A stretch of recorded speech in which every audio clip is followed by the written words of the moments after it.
அரிசி ஊற வச்சாச்சு. அடுத்தது காய் வாங்கலை, பருப்பு தான் இருக்குது. பருப்பு செஞ்சிடலான்ட்டு இது பண்ணுறேன். தக்காளி பருப்பெல்லாம் போட்டு பற்ற வச்சு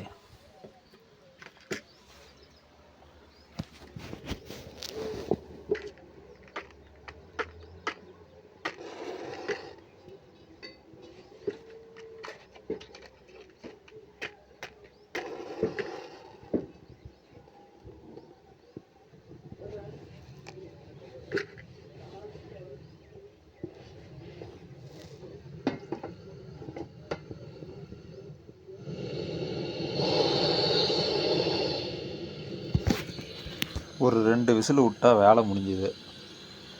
அப்புறம் வெங்காயத்தை அரிஞ்சு போட்டு தாளித்தோம்னா வேலை முடிஞ்சுது. அம்புடுதான் நம்ம வாழ்க்கை. செங்கல் சூளை, மகாராஷ்டிரா.